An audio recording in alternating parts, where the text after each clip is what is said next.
हमारे पत्रकार साथी ने जो सवाल पूछा है, ये सवाल भी जाए। भारतीय जनता पार्टी से महिलाएं दूरियां बना रही हैं। मैं इतनी सा बात कहूंगा, बाकी सब जानते हो आप। हार्टलेस हो गए हैं, हार्टलेस। वो हार्टलेस हैं बिल्कुल। याद रखिए, जो गड्ढा दूसरे के लिए खोदता है, एक दिन उस गड्ढे पे खुद भी गिरता है। पूरे उत्तर प्रदेश को पिछले लगभग 9 साल से खेलम खेला कर रही है। मित्र की पहचान बुरे समय पर होती है, अच्छे समय में तो सब मित्र हैं।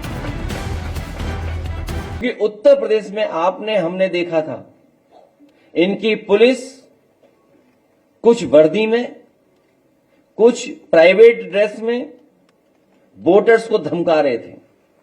अगर वोटर निकल करके आ रहा था तो पहले तो प्राइवेट ड्रेस वाले रोकते थे, और अगर वो रोकने में कामयाब नहीं होते थे तो वर्दी वाले रोक लेते थे। और एक ऐसा समय हमने देखा, हम उन अपनी माताओं बहनों को बधाई देना चाहते हैं, जब पुलिस का अधिकारी रिवॉल्वर तान रहा था तो हमारी माताएं घबराई नहीं, बहनें घबराई नहीं। उन्होंने कहा कि कुछ भी करेंगे, हम वोट डाल करके आएंगे। ऐसी बहादुर महिलाओं को आज महिला सभा के इस कार्यक्रम में मैं कहना चाहता हूं, भविष्य में उनका सम्मान करने का काम हम लोग करेंगे, पार्टी कार्यालय में बुला करके। और कुंदरकी में सुनने में आया है, कुंदरकी विधानसभा का विशेष, और मैं तो आपसे कहूंगा पत्रकार साथियों से, मेरी बात न माने आप उस समय सीसीटीवी पे जो रिकॉर्डेड है, जिन्होंने वोट डाला है, वो आप निकलवा लीजिए। आपको सब पुलिस वाले निकल के आएंगे अंदर। क्या कह रहे हैं? प्राइवेसी भंग हो रही है। ये प्राइवेसी नहीं, ये जो पुलिस से माफियागिरी कराई जा रही है वोट लूटने की, उसका खुलासा हो जाएगा। आप कुंदरकी का हम चलो स्वागत करते हैं इलेक्शन कमीशन का। हम तो इलेक्शन कमीशन से कहेंगे कि कुंदरकी का जो सीसीटीवी में कैमरे में जो कैद है वोटर्स, और अगर वोटर्स से एफिडेविट भी चाहते हैं तो हम वोटर्स से भी रिक्वेस्ट करेंगे, एफिडेविट ले लेंगे कि हमारी इससे कोई प्राइवेसी भंग नहीं होगी। हमारा ओपन दिखाया जाए चैनलों पर कि वोट किसने डाला है।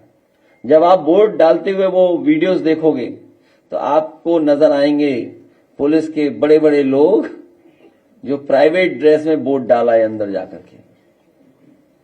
सोचिए आप, अगर ये बात गलत हो तो बता दीजिए।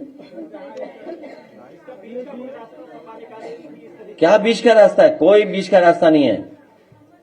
इलेक्शन कमीशन, क्योंकि दुनिया में वोट पड़ रहा है। अभी देखिए अमेरिका कितना ताकतवर है, हमारी फॉरेन पॉलिसी कितनी कंफ्यूज है।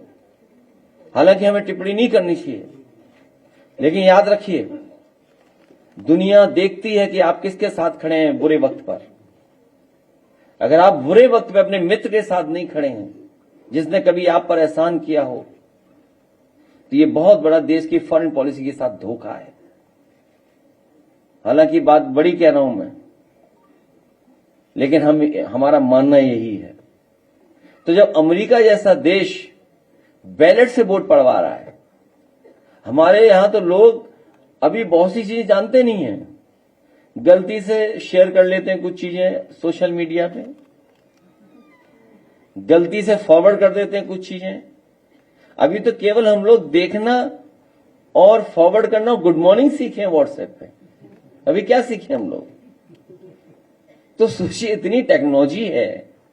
आपको टेक्नोलॉजी क्यों चाहिए? डेमोक्रेसी इतनी टेक्नोलॉजी।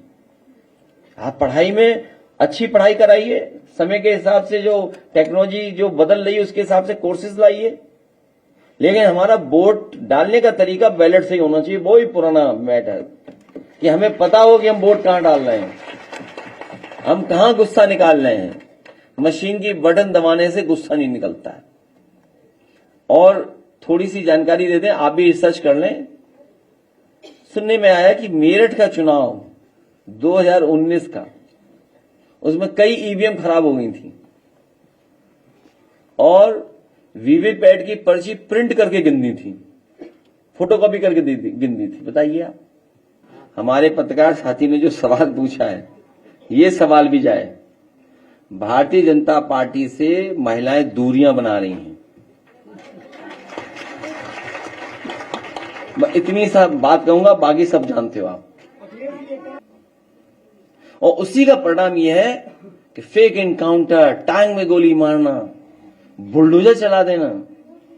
याद रखिए, जो गड्ढा दूसरे के लिए खोदता है, एक दिन उस गड्ढे पे खुद भी गिरता है। मैं तो कहूंगा क्यूटो तो नहीं बन पाया। हालांकि हमारी पार्टी के बहुत से लोग मना करते हैं, कभी सुझाव मत दिया करो। उस सुझाव को ये लागू कर देते हैं, लेकिन अच्छे काम के लिए कोई सुझाव देते रहना चाहिए, क्योंकि अब इन पर समय नहीं बचा, जनता इन्हें हटा देगी तो काम हम ही लोग करेंगे।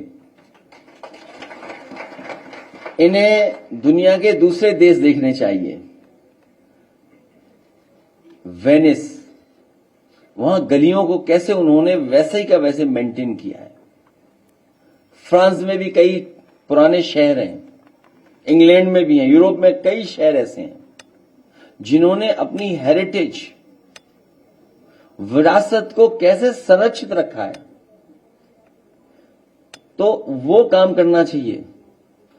ये नहीं कि अपने लोगों को लाभ देने के लिए और जमीनों पे कब्जा करने के लिए और मंदिर के चंदे को कब्जा करने के लिए कुछ नया प्लान बना रहे हो।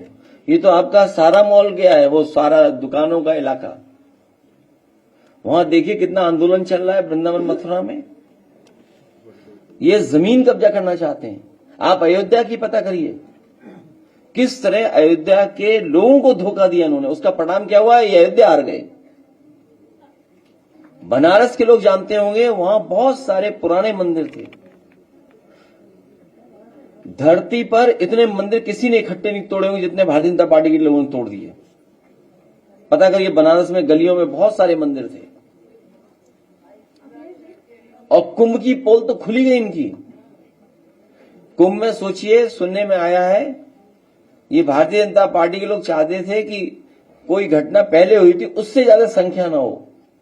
इसकी वजह से संख्या छिपाई जा रही थी। मैं धन्यवाद देना चाहता हूं और अपने पत्रकार साथियों का भी धन्यवाद दूंगा।